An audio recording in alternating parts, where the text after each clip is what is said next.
Now, a sport you'll know a little bit more about, I should hope, is the NFL. It's only a week away, 8 days away from getting underway. Now, I've got a couple of predictions for you. I'll pick my Super Bowl winner, and I'll pick my MVP. But firstly, I want to talk about Tom Brady. Everyone wants to talk about Tom Brady, but this situation is just weird, right? So let me map this out. If you haven't necessarily followed the Can NFL, you map it out? Because I'd love to know, because I've been following it and I still can't follow it.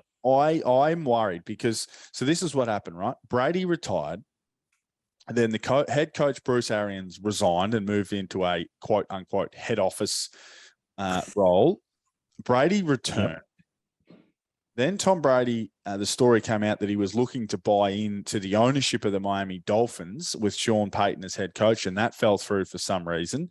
Then Brady, so he's back with the Buccaneers, and then he takes 11 days off during training camp. Now, their preseasons, unlike ours, only go for about 30 to 35 days. He's taken a third of it off.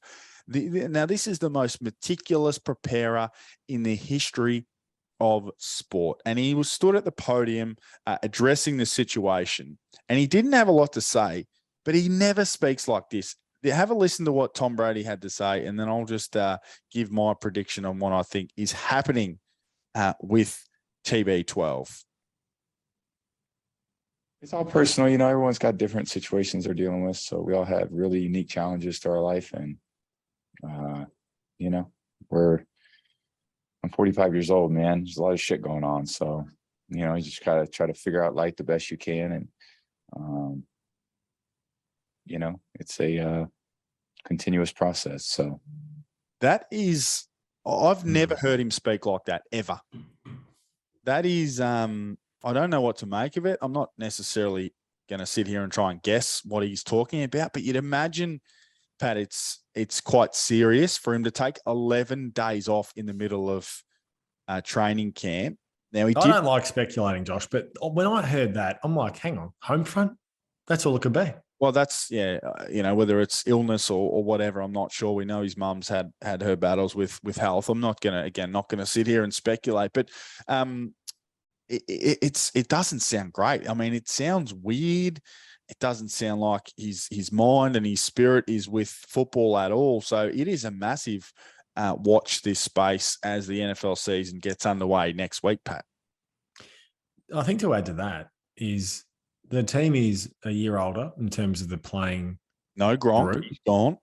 No Gronk. No Antonio Brown. He's doing some kind of crazy shit. He's on social media. Who else did their knee 3 weeks ago? Chris Godwin? I can't remember. Anyway, it was defensive cover. I don't see them being anywhere near the Buccaneers this year. No, again, the field just is the gift that keeps on giving. The massive NFL season preview, the mega season preview drops this week as well. So I actually went through every single team in the NFL, Pat, and gave my picks for their win-loss record. And I'm happy to have a little spoiler alert because I've got the book right here in front of me. Now, my guess for the Buccaneers. Now, you got to listen to the Field NFL to get the other 31. I had the Buccaneers going 9-8, just barely above 500. So that's what I think of the Buccaneers. I'm not even certain at this stage Tom Brady's going to play out the season.